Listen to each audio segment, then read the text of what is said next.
Bueno, buenos días, estoy encantada de estar aquí con vosotras, aquí en Zaragoza. Esta tarde me voy a atender. Y por aquí, por Aragón, la verdad es que me siento como en casa porque como me llamo Pilar, pero aquí son casi todas Pilares. Bueno, de verdad, voy a hablaros de una... No sé si sabéis que ha sido centenario este año, 2017, del descubrimiento de las pinturas rupestres de Tirich, en la Valltorta. Y entonces estoy haciendo esta conferencia, las pinturas rupestres y el papel de la mujer en la prehistoria. Y en esta conferencia, que también está publicado el libro es mucho más extenso que la conferencia, pero os daré unas pinceladas de lo que es. Por ejemplo, desde la antropología y las ciencias sociales, los últimos enfoques de estudio de la prehistoria se basan desde el punto de vista de la igualdad. Cómo vivían los hombres y mujeres. Desde el punto de vista de la igualdad, pues la mujer se nos ha ignorado un poquito en la historia. Entonces, con este libro he querido dar un pequeño homenaje a la mujer de la prehistoria. Y hablaré de algunas pinturas que tenemos en Castellón y de otros lugares. Después hablaremos un poquito de la evolución del papel de la mujer a lo largo de la prehistoria, también la Edad Antigua. Y finalmente, y también la posible existencia de una sociedad matriarcal en la prehistoria. Hay argumentos a favor y en contra, y os los presentaré todos, y vosotros queráis con lo que queráis. ¿Cómo vivían? Os preguntaréis cómo vivían aquellas mujeres, cómo hicieron para fabricar las primeras medicinas, la recolección de plantas, alimentarse a base de plantas, qué plantas comían. También os hablaré de eso, de la posible existencia de la sociedad matriarcal. Veremos los argumentos del profesor Del Toro y también de Marisa Limbutas. Y en este estudio que he hecho de la prehistoria, que a petición de un ayuntamiento con motivo del centenario, me he basado en los estudios de varias mujeres, como la directora del Museo de Valencia, o Francisca Martín Cano, que en su obra del matriarcado al patriarcado. En fin, un poquito he querido hacer un pequeño homenaje a la mujer de la prehistoria. Como os he comentado antes, el 2017 fue el año del centenario de la Valltorta. ¿Y por qué? Resulta que un pastor que se llamaba Albert Goda, el 26 de febrero de 1917, pues iba por el campo, entró a una cueva, se refugió allí en una pequeña cueva y dice: ¡ay, ahí hay caballos pintados! Y claro, fue a las autoridades, lo comentó. Bueno, no eran caballos, eran cabras, porque las pinturas con la intemperie estaban muy destrozadas, pero sí que ha quedado el nombre de la cueva de los caballos. Y por ese motivo, hace 100 años, pues ahora estamos celebrando el aniversario del descubrimiento de la cueva de los caballos. El abric Valltorta Casulla, que es un parque cultural Valltorta Casulla, está en varias localidades, no sé si os sonarán: Albocácer, Cuevas de Vinromà, Tirich, Ares del Maestrat, Morella. Bueno, yo vivo en San Mateo, que está en medio de todos. ¿Y dónde estaban exactamente? ¿Cerca de Morella? Estábamos en Castellón. Morella es la que más cercana está a Teruel. Sí, pero Tirich. Tirich es una pequeña localidad que está subiendo de Castellón. Antes de llegar a Morella, un pequeño desvío que hay. Vale. Y San Mateo supongo que también os sonará, porque es un pueblo muy cultural. Hacemos continuamente exposiciones, presentaciones de libros, recitales de poesía, hacemos muchas cosas. Bueno, deciros que os preguntaréis cómo era la mujer de la prehistoria, ¿verdad? Pues era una mujer libre, completamente libre. No había nada que la atase. No tenía el concepto de familia que tenemos actualmente. Decimos, tú a casa, tú ocúpate de los críos, tu obligación es todo. No estaba en la prehistoria. Apareció luego con la propiedad, en el neolítico, apareció el concepto de familia. Pero es que en la prehistoria vivían en clanes, vivían totalmente libres. Ella decidía con quién se relacionaba, con quién tenía relaciones. Y además la trataba como una diosa, como una matriarca, se le daba el mismo trato que a los dioses. Entonces la mujer en la prehistoria era altamente considerada. Y entre otras cosas, ¿sabéis por qué la consideraban también? Porque era la que proporcionaba la mayor parte del alimento. Cazar, la prehistoria, se cazaba muy poco. Entonces, ¿qué pasaba? Que la mayoría de la alimentación era vegetariana. Y eran las mujeres las que seleccionaban las verduras buenas, las verduras malas, y se encargaban de preparar los alimentos. El fuego lo inventaron muy pronto. Entonces, también se dice desde la antropología que siempre nos han contado que los primeros instrumentos que se usaban crearon los primeros instrumentos eran cuchillos para matar animales. Pues, desde la antropología nos dicen que no, que lo primero que se fabricó fueron utensilios para guisar alimentos y para transportarlos. Y también para transportar los niños pequeños, eso que eran nómadas, iban de un sitio a otro. Los pequeños, se crearon instrumentos para cocinar y para transportar a los niños. Hay muchas cosas interesantes en la prehistoria que las desconocemos, porque es que los libros de texto han sido creados en una época muy machista, en la época franquista, que solo le daba importancia a lo hecho por los hombres. Y todo esto, que la subsistencia de toda una especie humana ha sido gracias al trabajo de las mujeres, vamos, se les olvidó contarlo. Entonces yo he disfrutado muchísimo en este trabajo, y sí que os hablaré como importante así de Tirich, del Barranc de la Valtorta, os hablaré del arquero. Resulta que en los años 30, no había la seguridad que hay ahora, y uno iba a ver las pinturas y le gustaban, y hubo alguien que cortó la roca y cogió un arquero que había allí pintado y se lo llevó para casa. Se lo llevó para casa. Y luego, cuando fueron lo vendió, se ve que lo vendió, y hay un historiador de Cervera que se llama Agustí Duran y Sampere, que lo compró en Francia en la subasta. Y él pues lo trajo y lo cedió al museo de su pueblo, de Cervera.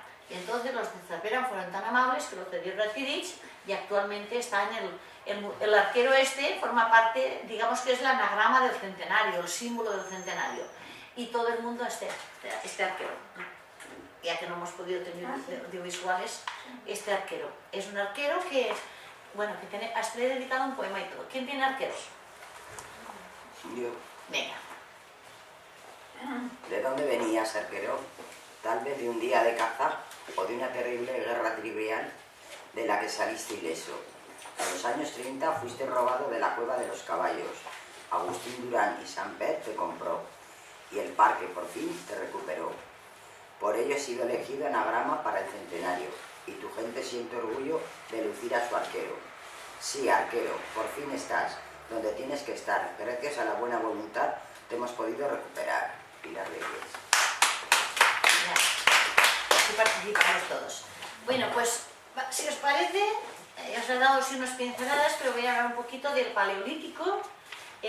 Intentaré no repetir lo que nos dicen los libros de historia y contaros un poquito todo lo que he averiguado. Lo que nos suena a todos es que eran nómadas, que vivían en un sitio, luego se desplazaban a otro cuando se les acababa el alimento. Y de esta época pues están el arte mueble, el arte paleolítico, el arte parietal, que es el rupestre, y también están las pequeñas Venus paleolíticas, unas pequeñas figuritas que se llevaban de un sitio a otro para que les protegieran. Entonces, como diferencia, el paleolítico es la época que son nómadas, y el neolítico es la época ya que son sedentarios, que ya viven en un sitio estable. Entonces, como diferencia para distinguir una pintura del paleolítico a una pintura del neolítico, por ejemplo, paleolíticos son animales muy grandes, como la cueva de Altavira en Cantabria. Son animales muy grandes y solo dibujan animales. En cambio, en el neolítico dibujan paisaje, dibujan animales, dibujan arcos, flechas, arqueros, árboles, dibujan todo el paisaje, y las figuras son más esquematizadas, más sencillas. Entonces, hay dos zonas que podemos distinguir de pinturas rupestres, que son todo el arco mediterráneo. Las pinturas que aparecen en Zaragoza no tenemos casi nada, pero sí en Teruel en varias localidades, aparecen pinturas rupestres y pertenecen al arco mediterráneo. Entonces, y luego está toda la zona franco-cantábrica, que está al norte, y ahí son pinturas más del paleolítico. A ver, pues más cosas que hay salvajes y libres, ¿la tiene alguien? Sí. Venga, ¿cómo eran las mujeres del Paleolítico? Salvajes y libres. Tenían economía depredadora. Vivían en tribus nómadas. Usaban la piedra tallada. Eran cazadoras y recolectoras. Las mujeres del Paleolítico se refugiaban en cuevas. Dominaron el fuego y pudieron cocer la comida. Había división de trabajo para la supervivencia del grupo y hacían ceremonias y ritos con agujares funerarios.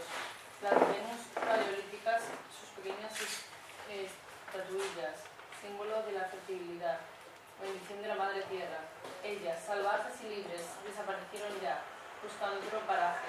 ¿Dónde habrá ido a parar? Las Venus. Nos imaginamos las mujeres del Paleolítico salvajes, libres, yendo cuando quisieran a cazar, cuando podían hacer lo que les antojara, tratadas como diosas.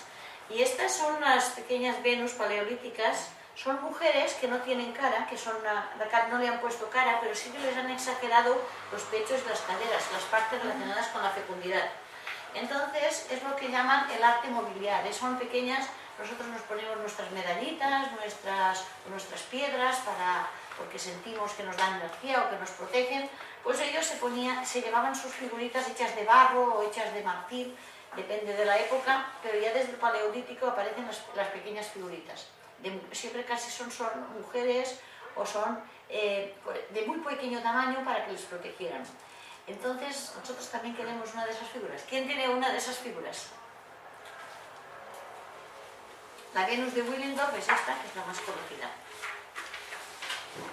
Yo tengo figuras femeninas escasas. Una de esas figuras. Una de esas figuras la tengo yo. Venga. Quiero una de esas figuras para que me dé suerte. Ella me traerá fortuna y me protegerá de la muerte. Empezaron a esculpir la piedra, el hueso o el asta. Fabricaron sus figuras con barro, madera o marfil. Amuletos que pesaran poco y con ellos poder llevar para que les protegieran y les proporcionaran alimento. La Venus de Willendorf es la más conocida, mujer de rostro impreciso, con sus partes exageradas. La mujer madre y diosa que ofrece descendencia, un grito matriarcal de la madre naturaleza. Pues lo que os decía, las figuras femeninas aparecen poco en las pinturas rupestres. Las pinturas rupestres, si miramos los libros de historia, los libros de texto que están... Yo soy profesora, no sé, te he comentado antes, soy profesora de inglés, pero a veces pues me toca sustituir a la de sociales o me toca ayudar un poco a otras personas. Y el otro día fui a sustituir a las personas sociales y me encontré que estaban dando esto del Paleolítico, de qué bien. Entonces vi que no aparecen, todo esto de las mujeres en la prehistoria no aparece. Aparece el Paleolítico, que eran nómadas, aparece la cueva de Altamira, aparece algo del Neolítico, pero de la mujer no dice nada. Entonces cuando aparecen las mujeres en las pinturas lo suelen hacer bailando alguna danza y suelen llevar el torso, la parte de arriba descubierta y la parte de abajo unas faldillas. Llevan como unas faldas, esas figuras, siempre, se deduce, porque es que nosotros deducimos que cuando son faldas es que son mujeres. Pero hay otros casos, por ejemplo en Bicorp, que estuve el otro día haciendo la conferencia, la recolectora de miel de Bicorp, aquella no lleva faldas, pero también, ¿cómo sabemos que las mujeres para irse a cazar no se quitaban la falda y se vestían de otra manera? Porque unos dicen que es hombre porque no lleva faldas y otros dicen que es mujer porque tiene las caderas anchas, tiene las caderas más anchitas. Entonces, como es una figura que no tiene cara, que no se distingue, pues está la controversia si es hombre o es mujer. Entonces nosotros tampoco sabemos si la mujer a lo mejor para hacer un rito religioso se ponían faldas y para otra cosa pues se vestían igual que los hombres para irse a cazar. Eso tampoco lo sabemos. Lo que sí que sabemos es que en las pinturas hay muy pocas figuras femeninas. Figuras femeninas escasas. Ahora sí.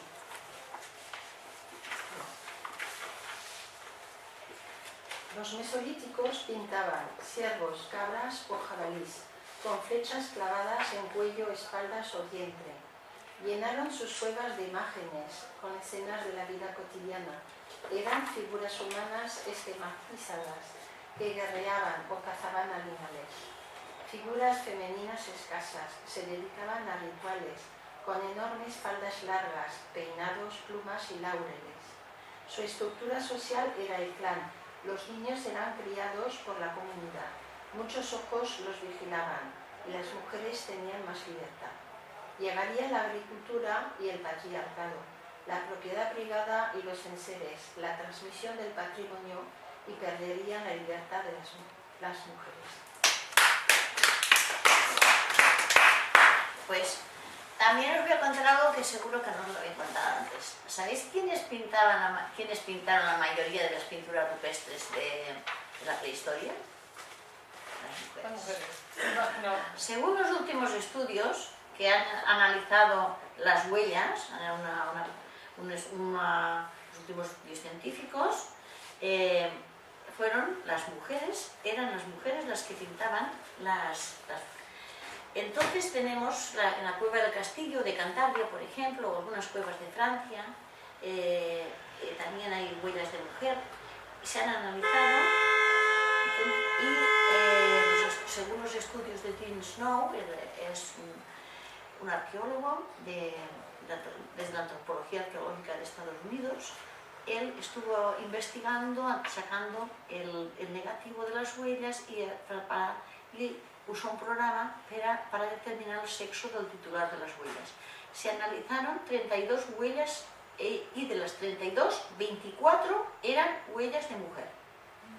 Entonces, la antropología ha estado estudiando las cuevas, ha estado estudiando las pinturas y ha visto que, según ellos, la gran mayoría de las pinturas rupestres fueron hechas por mujeres. Otra cosa que la historia no nos ha contado. También es una cosa lógica si la vemos desde el punto de vista, porque las mujeres tenemos más facilidad para decorar la casa o para hacer cosas de tipo estético. Las mujeres tenemos muchas sensibilidades en ese sentido, tiene también sentido que si ahora las mujeres nos decoramos la casa o tal, que en aquella época pues pintaron un sitio donde vivían, tiene sentido. Huellas de mujer.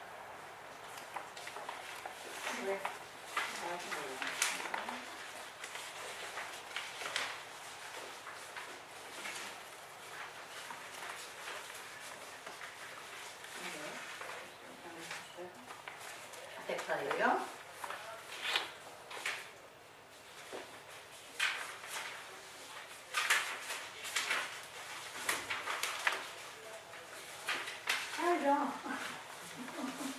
No podía tenerla más que la despistada. No, tranquilo, yo me despisto. Huellas de mujer. Las mujeres con sus manos, con trazos finos y delicados, nos dejaron las huellas para perpetuarse en la historia. Las cuevas al norte de España, pintadas al Paleolítico Superior, nos han dejado valiosas obras con 16 plantillas de manos. Decían que fueron pintados por jóvenes o hombres adultos, pero tras los últimos estudios han descubierto gran misterio. Había diferentes huellas de hombres ocultos y adolescentes, pero en su inmensa mayoría eran huellas de mujer. Bueno, pues la segunda parte del libro es el papel de la mujer a lo largo de la prehistoria y la Edad Antigua. Ahora os iré contando un poquito cómo la mujer ha sido tratada a lo largo de la historia o recordada. Tenemos de tener en cuenta que no tenemos fuentes escritas. Prehistoria significa antes de la aparición de la escritura. Entonces, lo que os voy a contar son análisis de personas desde la antropología de género. Pero ¿qué ocurre? Que si lo analiza otro desde otro punto de vista lo puede ver diferente. Entonces solo aparecen los enterramientos, los huesos que han aparecido de esta época y aparecen las pinturas.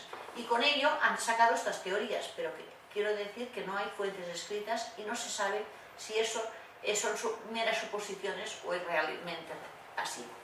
Entonces sí que os diré que la mujer a lo largo de la historia ha estado haciendo principalmente labores de mantenimiento.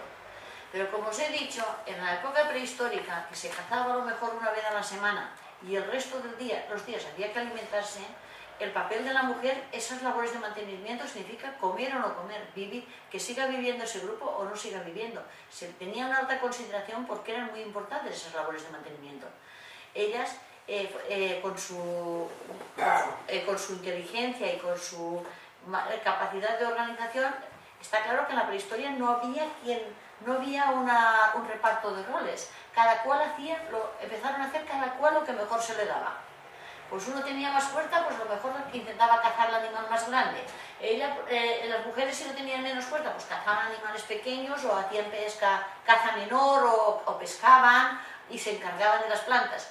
Hacía la gente lo que mejor se le daba, pero nadie mandaba de nadie. Entonces, las mujeres, esas labores de mantenimiento, lo que estoy intentando decir es que fueron básicas para la supervivencia del grupo. Y es muy triste que actualmente no se valore esta labor de mantenimiento que la mujer está haciendo muchas veces, aunque actualmente ya todo el mundo, si intentamos que participe todo el mundo en lo de casa, pero aún sigue siendo la mujer la que organiza todo el mundo. Entonces esas labores de mantenimiento y organización que hace la mujer no se han valorado lo que tenían que haberse valorado. Labores de mantenimiento, ¿quién la tiene? Yo. No había mucha caza y había que comer. La encargada de recoger plantas era siempre la mujer. Ella mantenía todo el grupo, aseguraba la supervivencia, cuidaba y educaba a los niños y preparaba las medicinas. El trabajo de la mujer era esencial para la subsistencia de la sociedad, pero todos le quitan importancia a todo lo relacionado con el hogar. El reparto de los roles siempre estuvo condicionado a la maternidad de las mujeres y a su atención los primeros años. La mujer fue quedando relegada a labores de mantenimiento, aunque eso no quita importancia al gran trabajo que estaba haciendo. Muy bien. Pues eso, ¿cómo eran las antecesoras de la mujer actual? Hemos dicho que la alimentación era básicamente vegetariana, cosa que siempre se nos ha dicho, cazaban y preparaban el fuego, pero según las dentaduras de los neandertales que se han encontrado, el sarro de los dientes demuestra que comían verduras. Entonces, se comía básicamente verduras. También se ha dicho que las mujeres embarazadas no podían ir a cazar, pero resulta que no es así, porque los grupos estos eran grupos que el alimento escaseaba, digamos, entonces no se podían permitir tener muchos hijos porque si no, no podían sobrevivir. Entonces a lo mejor las mujeres se embarazaban una vez en la vida, no tenían muchos hijos y eso les permitía ir a cazar perfectamente. Después también pasaba que vivían en clanes y todo el mundo vigilaba a los niños eran niños de todo el grupo, no estaba el concepto de familia como ahora. Entonces, se ha dicho también que eran los ancianos, los enfermos, los que se encargaban efectivamente, pero el papel de las mujeres, vamos a imaginarnos a estas mujeres libre y fuerte. Mira, aquí tenéis la recolectora de miel de Vicor. Dime. Mira, perdón, y lo que estabas comentando, durante la semana para mantenerse de vegetales y una vez carne. No lo sabemos, según los últimos estudios, se cree que la caza era más esporádica y que incluso que se alimentaban eran carroñeros, que un animal que se despeñaba, un animal que era devorado por otro animal, ellos lo aprovechaban y se lo llevaban a casa. Que no cazaban tanto como pensamos, que sí que comían carne de cuando en cuando, pero que aprendieron muy pronto a recoger vegetales y alimentarse. Ya en el Paleolítico recogían vegetales y se alimentaban de vegetales. Antes de aparecer la agricultura y la ganadería, ellos ya recogían vegetales y los usaban lo mezclaban con barro y con grasa de animal y procuraban practicar a ver si se cura. Cuando uno se ponía enfermo había que curarlo. Entonces iban recogiendo plantas, iban haciendo experimentos y poco a poco descubrieron las medicinas así, pero eso ya en el Paleolítico, ya se recogían plantas, ya se alimentaban de vegetales, mucho antes de la aparición de la agricultura y la ganadería. Esta es la mujer, la recolectora de miel de Vicor. Veis que yo sí creo que es una mujer, hay otros que dicen el nombre de Vicor, no se ponen de acuerdo. No lleva faldas, pero sí que le vemos que las caderas las tiene relativamente anchas y podría tener pechos. No se nota bien en la pintura. Es la interpretación que le hagamos cada uno. Es la figura que les había comentado. ¿Quién tiene mujer fuerte y libre? Libre y fuerte, perdón. Mujer independiente y libre. ¿Está? Mujer libre y fuerte. Esa es. Pero bueno, si lees Mujer independiente y libre tampoco. Ya lo tengo yo. Mujer libre y fuerte. Mujer libre y fuerte. La mujer primitiva era mucho más fuerte, agresiva y decidida y también inteligente. Era considerada por el hombre importante en la sociedad, rápida, diestra e inteligente, y tenía más masa corporal. Para cazar, igualdad en el grupo, respeto y colaboración, confianza entre los compañeros, estrategia y concentración. Cada cual hacía lo que mejor se le daba. No había abusos de poder. Como era esencial para la supervivencia, se valoraba el trabajo de la mujer. Bueno, pues en el Paleolítico, como os he dicho, las mujeres se dedicaban a la caza, a la pesca y la recolección. Y que cada cual hacía lo que mejor se le daba y no existían excedentes, se comía, no tenían, digamos, una casa para guardar las sobras, iban recogiendo y tal como iban necesitando. No existía esa división del trabajo ni especialización, pero sí que aparecían los chamanes y los artesanos.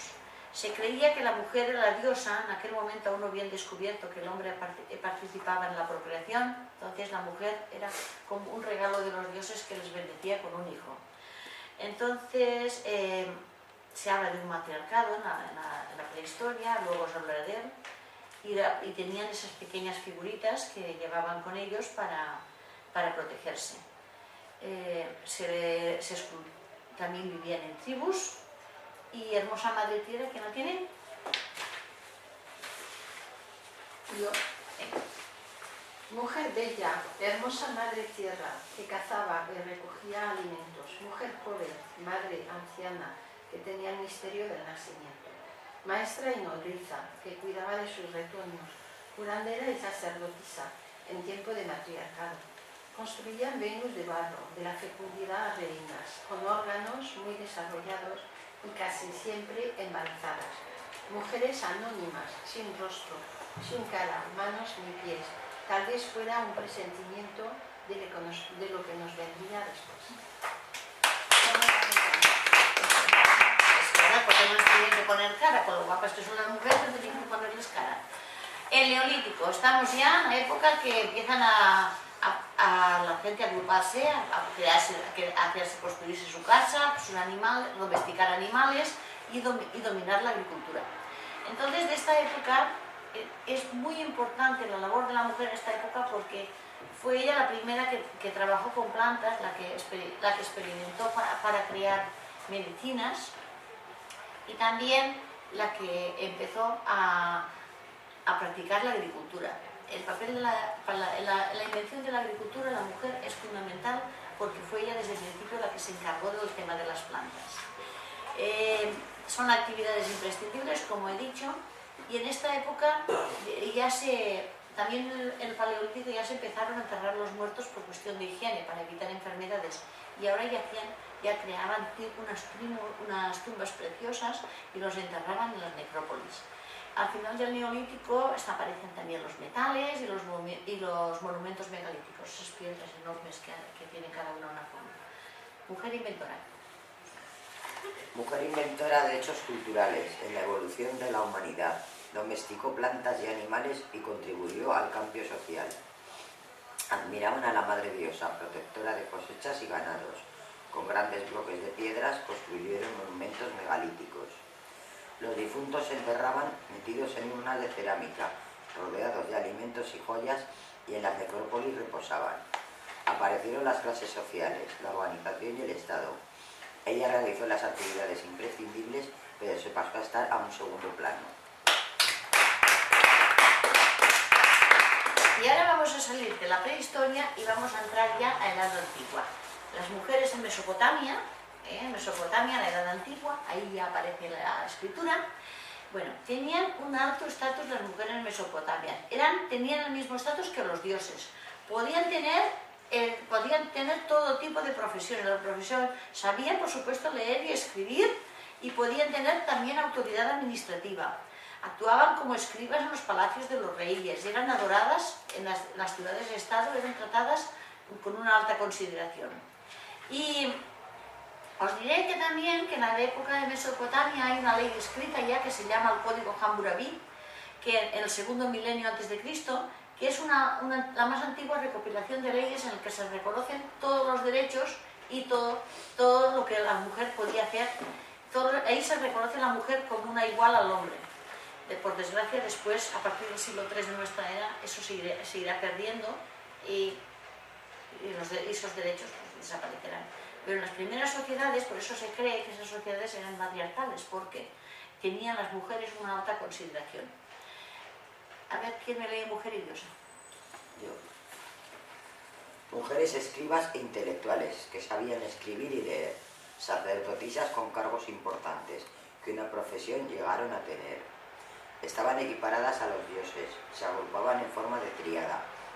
Componentes de familias reales ejercían autoridad administrativa. En el Código de Hammurabi fue la más antigua recopilación de leyes. Tenían facultad para comprar y vender y reconocían los derechos a las mujeres. Las trataban como diosas y en algunas ciudades y con ellos compartían poderes y como ellos eran adoradas. Voy a hablaros ahora, dime. ¡Qué maravilla! Sí, en Mesopotamia tenían una alta consideración y también en el Egipto antiguo. El Egipto antiguo no tanto como en Mesopotamia, pero también tenían una alta independencia y libertad.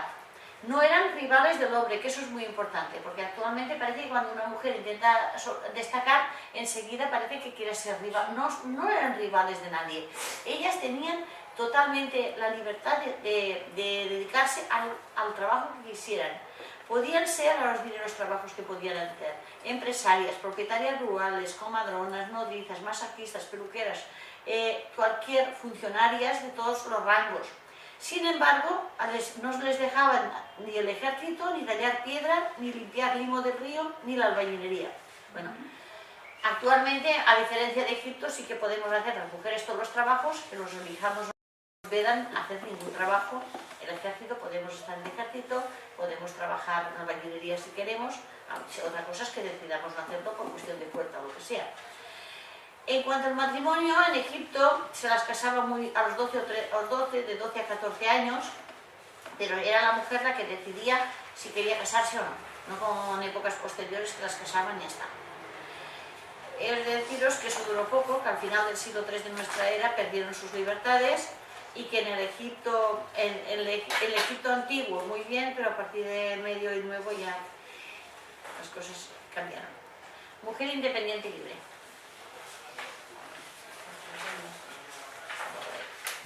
Mujer independiente y libre. Nunca fue del varón rival. Podía alcanzar altas cimas de poder, incluso el faraónico y el sacerdotal. Mujeres visibles, jueces o escribas de todos los rangos funcionarias, propietarias rurales y empresarias, pero del ejército eran vetadas. No se las perjudicaba en el divorcio y se enviudaban de repente heredaban sus propiedades y no perdían su derecho. El poder de las mujeres disminuyó a partir del siglo III de nuestra era. Aquel sueño de poder desapareció y poco a poco perdieron su libertad. Pero el que os voy a contar ahora tampoco os gustará. Grecia. En Grecia ya no aparece ninguna historia, no aparece en la historia que tuvieran esa libertad. Y en Grecia la mujer estaba reservada en el ámbito doméstico, la casa y los niños. Se llegaba a la edad adulta a través del matrimonio. Digamos que el padre hacía un contrato con el futuro marido sin preguntarle nada a ella, se la pasaba al marido. Y si no funcionaban las cosas y quería divorciarse, ella no podía pedir el divorcio, lo tenía que pedir su padre o lo tenía que pedir su marido. A la mujer se le exigía total fidelidad, del hombre no dice nada. Y en caso de divorcio, ya digo, tiene que ser el padre el que lo pedía. Quiere decir que en Grecia no estaban las cosas. Después ocurría también que las mujeres no había escuelas para mujeres. Aprendían a leer y escribir, pues las madres enseñaban a las hijas, entre hermanas se iban enseñando, Y en Esparta sí que había escuelas para chicas, pero tampoco no estaban las cosas muy bien. En Atenas no había escuelas para chicas.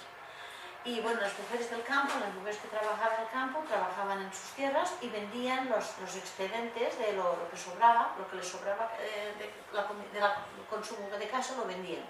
Y las que vivían en ciudades, que eran más ricas, digamos, se reunían en una habitación que se llamaba gineceo, y allí pues bordaban, cosían y tenían sus criados y tal, pero tampoco se les permitía ir salir de casa solo para ir a adorar sus dioses. Cuando iban a las cosas religiosas les dejaban salir, pero si no era para ir a adorar los dioses que fueran, pues no los dejaban. Y Roma, la mujer romana, pues no era tanto. No, Roma ya no era. ¿Quién tiene? A ver, aquí hay un poema. Es sobre la casa y los niños. ¿Qué lo tiene? Sobre la casa y los niños. Mujer que era mitad doméstico, solo la casa y los niños. Llegaba a la edad adulta a través del matrimonio, de casa de su padre a casa del marido. Era un bien cedido con su respectivo dote. La mayoría de las mujeres crecían analfabetas y las que aprendían a leer aprendieron en casa. Trabajaban en sus tierras e iban a la iglesia. No todas eran esclavas, pero tampoco había mucha diferencia. Y luego pasamos ya a Roma, la mujer romana. La mujer, os he leído Brecht, ¿verdad? La mujer romana, bueno, también dependía de sus maridos. En Roma tampoco aparece ese matriarcado del que hablamos. Cuidaba de sus hijos, tenía un poquito más de libertad que la mujer griega. También las casaban jovencitas, a los 12 o 13 años. Y lo que destaca de las novias romanas es que eran muy coquetas, que iban preciosas, con un velo colorado en Francia, se casaban en primavera, con su diademita de flores, con sus trencitas, eran preciosas.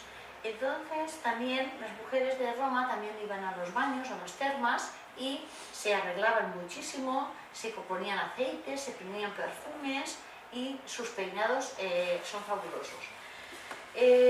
Deciros que ellas sí que salían de casa, iban al templo, iban a los espectáculos, pero económicamente digamos que dependían de su marido.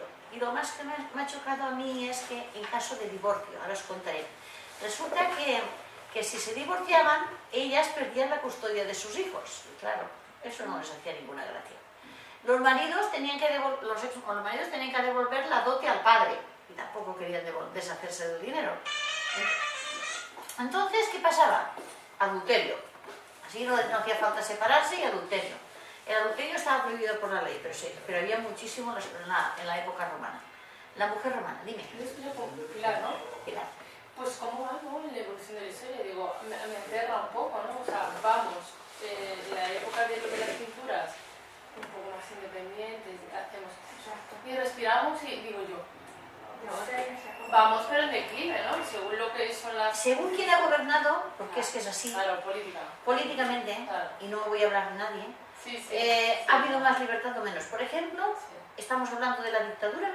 En la dictadura, en época de dictadura, yo conozco señoras que no tenían, que estaban trabajando y no podían tener una cuenta del banco, necesitaban permiso del marido. Sí, mi madre mismamente, mi madre, y a escondidas, mi madre. Estamos hablando de la dictadura del siglo XX. En cambio, cuando antes había república, pues entonces las mujeres se podían divorciar.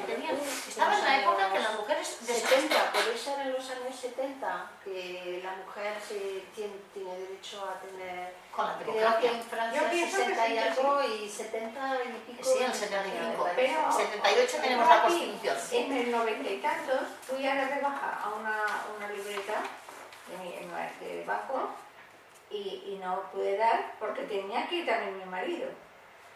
Sí, Estamos en el 90 y tantos, 1990 y algo. Y en la cartilla del banco siguen poniendo al marido delante, sí. Aunque seas tú la que ingresa el Y dinero allí. cuando vas a una cafetería, yo si voy a una cafetería ahora que es nueva, y puedo decir el nombre Tolosana, y primero se dirigen a mi marido para decir lo que quieren. Sí. Y yo digo, es que no me lo puedo Bueno, creer. esto cuesta de cambiar. Sí, cuesta Se sabe mal, porque yo, por ejemplo, me casé en Francia, pero pedí hace poco, quería saber para el acto de matrimonio, Sí. y para buscar No me preguntaron mi nombre, preguntaron el nombre del que entonces era mi Era tu esposo. esposo. Sí. No me extraña. O sea, que Ahora estaba siempre ordenado por el Pues yo me marido. tuve que ir a casa con la que no, y le dije a mi marido, es que si no vas tú no me dejan. ¿Cómo que no te...? Que no. Pues es triste que ocurran Sí. esas cosas. Pero ya te digo, Si más no que tienes, nada, 90 y algo. depende también de un poquito de qué tipo de gobierno haya. Sí, claro. Pero es así, es así. La mujer romana, ¿qué no tiene? Mujer romana. La mujer romana era mujer de su casa y de sus hijos cuidadora, y por su marido protegida. El padre de la novia, por ella decidía, concertaba su boda, con el que su marido sería. Se casaban con una túnica, el velo color de azafrán, un peinado tradicional, 6 trenzas y un diadema. A sucesión tenían derecho y, si quedaban huérfanas o viudas, recuperaban el derecho al pleno, sin nadie que las tutelara. Las romanas eran coquetas, disponían de todo tipo de aceites, olores, perfumes y peines para su aseo personal. El divorcio, para los dos era una complicación, y que no quería devolver la dote de la boda. Ella no quería perder la tela de los hijos de su corazón. Podían salir a la calle a pasear y podían asistir a espectáculos, aunque tenían ciertos derechos. Pronto se quedaron solas e indefensas. La tercera parte del libro es la posible existencia de una sociedad matriarcal. Os voy a dar dos versiones. Os explico primero lo que es el matriarcado. Os voy a dar dos versiones y os quedáis con la que queráis. Matriarcado es un tipo de familia, de organización familiar, que en teoría ocurrió en la prehistoria, no se sabe a ciencia cierta, en lo que se llaman las sociedades virginales. Todas descendían de una madre ancestral. La madre ancestral había dado origen a la civilización aquella. Entonces ellas, era por línea matrilineal, tal como ahora, por ejemplo, reyes o tal, descienden de línea patrilineal, pues eran línea matrilineal. Y las descendientes directas de la madre ancestral eran las que gobernaban. Entonces se pasaba de madres a hijas el gobierno de las comunidades aquellas, en aquellas tribus. Ellas se dedicaban a cazar, a pescar, eran las principales, las mujeres las principales en el sustento de la tribu, de la familia, y eso quiere decir que ellas tenían el poder religioso, político y económico. Dicen que existen relatos, de hecho aún existen algunas civilizaciones matriarcales en las que aún perduran, y dicen también que eso ellas se reunían también en pequeñas comunidades, digamos que estaba cada tribu y luego hacían una especie de reunión de tribus y hacían comunidades. Y entonces no es un patriarcado al revés, a diferencia del patriarcado había igualdad entre hombres y mujeres. Todo el mundo se dedicaba a lo que mejor se le daba y todo el mundo era tratado de igual a igual. Eso es muy importante. Y otra característica muy importante es que eran pacíficas, que no había guerras. Pero claro, luego aparecieron las otras civilizaciones que sí que eran guerreras y que sí que tenían armas. ¿Y qué os creéis que ocurrió con estas civilizaciones pacíficas? Que las arrasaron y desaparecieron. Una sociedad matriarcal, ¿quién la tiene?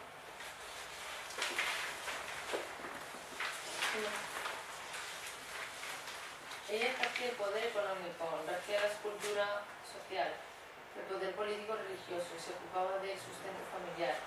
La madre y su descendencia formaban una fuerte estructura. La influencia femenina era muy grande en la sociedad. Era una sociedad pacífica, de las denominadas virginales. Lo femenino era lo que primaba, las relaciones sociales. Su autoridad era legítima por línea matrilineal, ya que descendían de la madre ancestral. Aunque sean solo teorías y nunca hayan sido realidad, puede que todo cambiara si hubiera una sociedad matriarcal. Bueno, pues voy a hablaros del profesor del Toro, que dice que, y bueno, esto está basado en el libro de Francisca Martín Cano, del matriarcado y patriarcado. Yo también me he documentado para hacer este trabajo porque la historia no la podemos cambiar. y hay historiadores muy buenos que sus estudios merecen la pena. Entonces, según el profesor del Toro, dijo que nunca hubo matriarcado, que esos que han interpretado mala historia. Es un poquito machista este señor. Dice, no existió. Sí, porque se basaron en una diadema, en un enterramiento de una mujer, con un enterramiento, un cadáver con una diadema en la ciudad de Cegeín, y dijeron, bueno, pues eso es que era una reina, que era una matriarca, que la enterraron con sus joyas y tenían alta consideración. Y dijeron, no, porque la diadema puede ser perfectamente de un hombre, puede ser un rey, que sea la corona de un rey. Luego se basaron también en que la línea matrilineal, de que las mujeres pues, eran consideradas como diosas por el tema de la procreación y tal. Pues no, señor. La mujer es una máquina de parir, un instrumento de agua y una máquina de parir. Insisto que es un poco machista este señor. Y si ellas lo único que pasa, que era, como no se sabía quién era el padre, era el vientre materno, era una fuente de parentesco, pero nada más, eso no les da importancia. Y luego, haciendo referencia a las danzas que las mujeres aparecen como representantes de los dioses o lo que sea, que hacen su danza, dice, no señor, esos que están provocando. Las mujeres están exhibiéndose como un objeto sexual para atraer a los hombres. Eso es lo que dice el profesor del Toro. Yo digo voy a dar una versión a favor y una en contra, para que vosotros mismos juzguéis lo que... Nada de matriarcado, ¿quién lo tiene?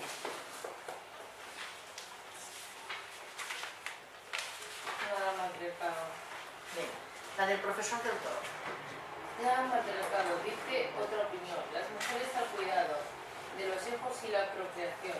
La mujer nada tiene que decir, sino obedecer al macho dominante y su vientre. La máquina de parir, trabajar y cuidar de su prole. Nada de línea matrilineal, poliandría y poligamia. El vientre materno, única línea de parentesco. Las danzas femeninas, una forma de provocación, la mujer. Una esclava, el matriarcado, una ilusión. Deciros que hay otros autores, por ejemplo, la arqueóloga Marija Gimbutas, que dedicó toda su vida a demostrar la existencia de una sociedad matriarcal en la prehistoria. Ella se basó en los restos arquitectónicos, se basó en las pinturas y en toda una serie de mitos. No solo se basó en la arqueología, sino también en los mitos religiosos y en todo, y creó una civilización alrededor de esto. Entonces dijo que existió una sociedad matriarcal en la prehistoria y que estaba en la zona que llamó Vieja Europa, y que esta sociedad era pacífica y que vivían en tribus gobernadas por una matriarca, eso que estaba explicando antes, que por desgracia desaparecieron cuando vinieron las peleas, que vinieron otras civilizaciones de origen patriarcal y guerrero, que como estos no tenían armas, pues los destrozaron. Y Gimbutas estableció tres grandes rasgos para demostrar que existió una civilización matriarcal, que eran, por un lado, que el hecho de que no había guerreros enterrados ni había murallas. De esa época no aparecen guerreros enterrados, tampoco murallas. ¿Qué quiere decir? Que no había guerras y que no necesitaban murallas ni armas para... Sabemos los guerreros porque los guerreros en aquella época eran enterrados con sus correspondientes armas. Parecía que se iban al otro mundo guerreando, no sé. La cuestión es que no hay enterramientos de guerreros ni armas. También aparece el lenguaje, ella dio una serie de símbolos que aparecían en las pinturas y consideró que aquello era un metalenguaje a través del cual se transmitían valores matriarcales. Entonces, ella estuvo investigando y llegó a la conclusión de que efectivamente de que existió una sociedad matriarcal en la prehistoria. Nosotros, simplemente decir que la arqueóloga Gimbutas hizo un gran trabajo y que dejó abierta lo que se ha llamado la nueva era, otra forma de ver la historia y otra forma de estudiarla. Tal vez si no estudiara el trabajo de la profesora Gimbutas, esta conferencia no tendría lugar. ¿Por qué? Porque ella abrió a otra forma de estudiar la historia. Y de hecho, en algunas universidades en Barcelona ya se está estudiando, los arqueólogos. El otro día estuve hablando con un chico que estuvo estudiando allí, ya están estudiando desde este punto de vista la historia, la arqueología, perdón, y también la historia. Entonces, poco a poco, las universidades ya están entrando en este tipo de cosas. Su trabajo, por desgracia, no fue reconocido por gran parte de los científicos en el ámbito de la arqueología. Sí que lo aceptaron otros, como el Joseph Campbell, que apreció el gran trabajo que hizo y que él lo reconoce, que ha podido existir esa sociedad, y lamenta que su trabajo no se haya continuado, porque cuando murió la arqueóloga prácticamente no ha habido otros arqueólogos que hayan continuado investigando en esa línea. Es una lástima.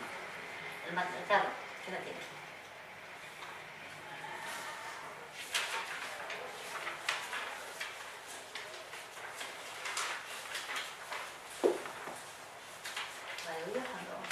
Disputas tuvo que superar las condiciones y la falta de crédito.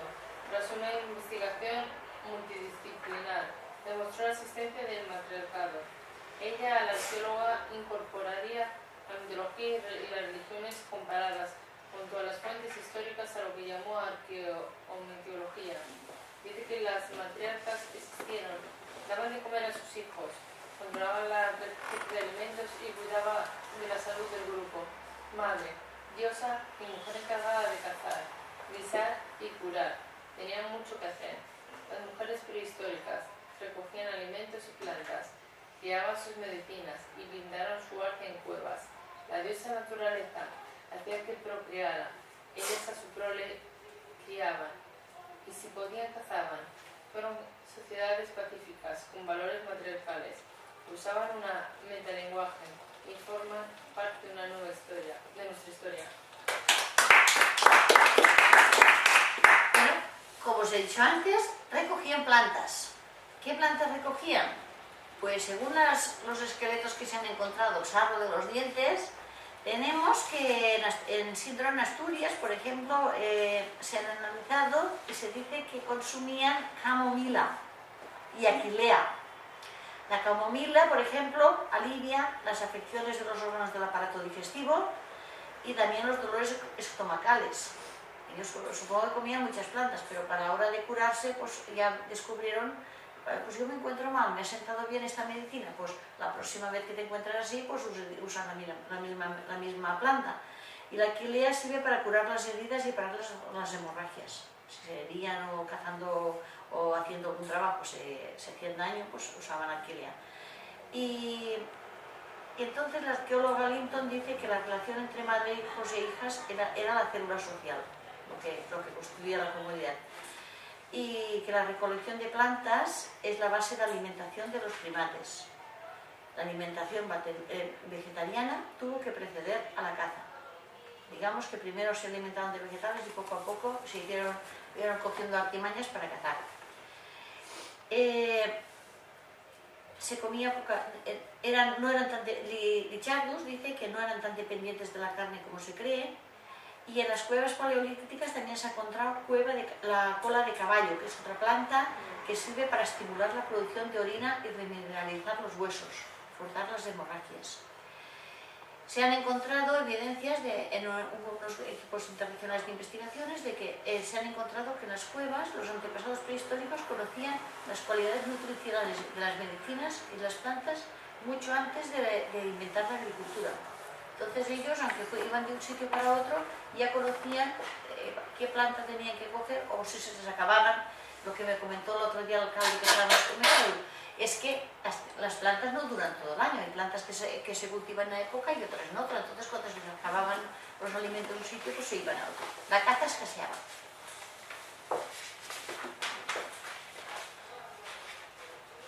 Comían poca carne, la caza escaseaba, los hijos y las madres se alimentaban de plantas. Pronto aprendieron a distinguir las propiedades de las plantas. La carne era difícil de conseguir y se alimentaban de forma variada. En las cuevas paleolíticas había cola de caballo para la producción de orina y fortalecer los huesos. Los clanes primitivos usaban mucho las plantas para fabricar medicinas y alimentar a sus hijos. ¿Y qué enfermedades creen creéis vosotras que había en la prehistoria?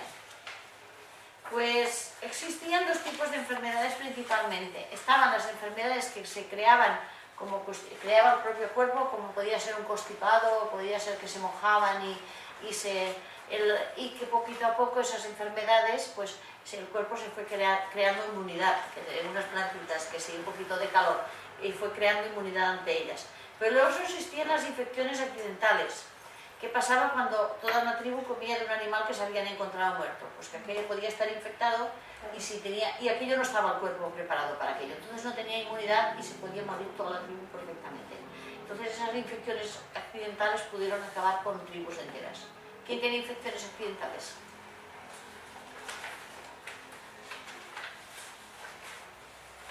Los antepasados primitivos sufrieron menos enfermedades, no tenían contaminación ni humo, pero contraían infecciones. Animales infectados que encontraban por el monte, problemas de intestinos, infecciones accidentales. Unas fueron desapareciendo, otras pudieron ser devastadoras. Así, el cuerpo que es muy sabio desarrolló inmunidades entre ellas. Bueno, pues ahora vamos a imaginarnos una mujer que estaba allí guisando bajo su roca. Este poema lo voy a leer yo. Bajo mi roca. Aquí estoy bajo mi roca, preparando este brebaje. Me dirán, gracias, hermosa, que mi pelo huele bien. Me lo lavo con camomila y lo perfumo con lavanda. Y preparo cuela de caballo para fortalecer los huesos. En el otro perol es la comida, una sopa de hierbas. Y fruta después, en espera que llegue la carne. No todos los días podemos cazar y tenemos que apañarnos. Cada cual hace lo que mejor se le da y en equipo sobrevivimos. Y hablamos de sexo, ¿no? Porque todo el lado es hablar de sexo. ¿Qué pasaba con el sexo? Pues el sexo es tan antiguo como la humanidad. En la prehistoria, está claro que el hombre tardó un poquito en descubrir que él también intervenía en la concepción y que entonces a la mujer también se le acabaron un poquito también los privilegios. Pero ya desde el Paleolítico aparecen pinturas en las que aparecen escenas sexuales y también aparecen objetos que se ve que practicaban el sexo por placer. ¿Qué pasaba en el plano sexual? ¿Quién mandaba? La mujer. ¿Quién mandaba?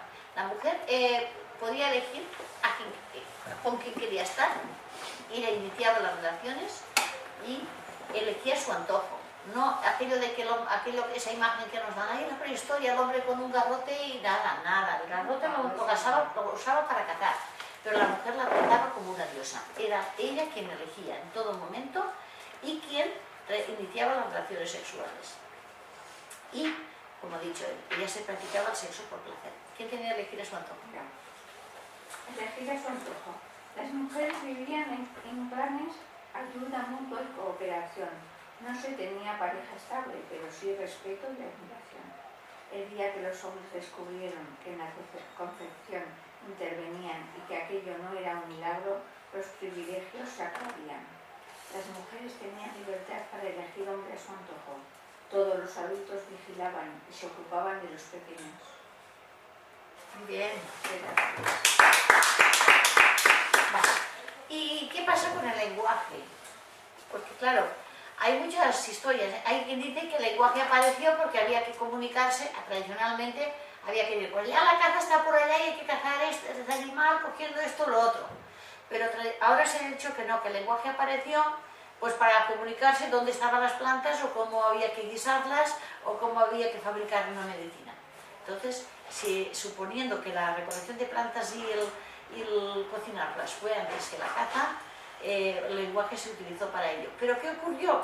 Que con la aparición del lenguaje, que el cerebro aumentó de tamaño.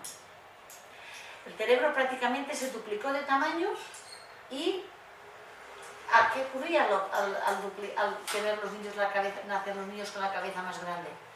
Que el canal del parto se tuvo que ampliar. El cuerpo de la mujer se le aumentaron las caderas porque al ampliarse el canal del parto, la mujer le aumentaron las caderas. Entonces las mujeres hemos sufrido los cambios en nuestro cuerpo de la evolución de la humanidad. Los embarazos fueron más largos. Al ser los niños más inteligentes, más tiempo de embarazo y después más tiempo de crianza. porque no es lo mismo educar a una persona inteligente que simplemente criar a una persona y mandarla al mundo. Entonces, los niños necesitaron mucho tiempo de enseñarles, de educarles, de enseñarles ese lenguaje que estaban inventando, transmitirlo de unos a otros, y todas esas labores se atribuyeron a la mujer. Entonces, aparece el lenguaje, y yo creo que en el tema del lenguaje la mujer tuvo una gran... No solo con su trabajo, también con su cuerpo, que el cuerpo los cambió por ese motivo. Aparece el lenguaje. Aparece el lenguaje. Necesitaban comunicarse y no había otra solución. Aparece el lenguaje como medio de comunicación. Con el lenguaje y razonamiento aprendieron nuevas estrategias. Se ensanchó el canal del parto y aumentaron sus caderas. La humanidad evolucionó, el cerebro se duplicó, más tiempo de embarazo y más problemas en el parto. Después del parto y la lactancia, a los niños había que educar. Un largo periodo de crianza y se quedó la mujer sin libertad. Como he dicho, apareció el patriarcado, las tribus patriarcales eran guerreras, se arrasaron con las matriarcales, y como la historia, pues a las mujeres nos ha dejado un poquito discriminadas. Se ha olvidado contar el gran trabajo que hemos hecho las mujeres en la historia. Mujer en la historia, ¿no? Bueno, pues leemos una que me gusta a mí mucho, que es ¿qué quiere ser? Es cómo se siente una mujer, cómo nos sentimos. Yo creo que de alguna manera expresa el sentimiento de las mujeres actualmente. ¿Qué quiere ser? ¿Quién la tiene?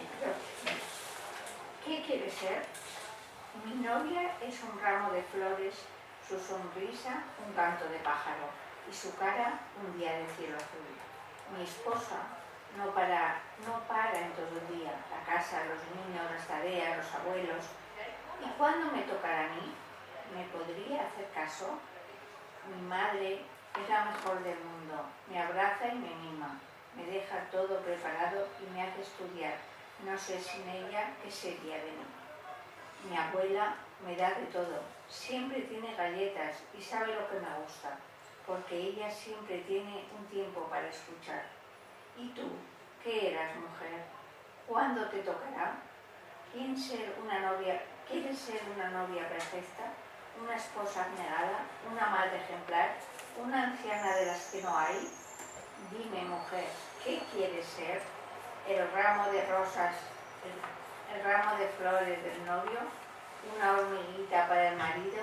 ¿Una cuidadora para el hijo? ¿Un paquete de galletas para los nietos? ¿O simplemente una mujer independiente?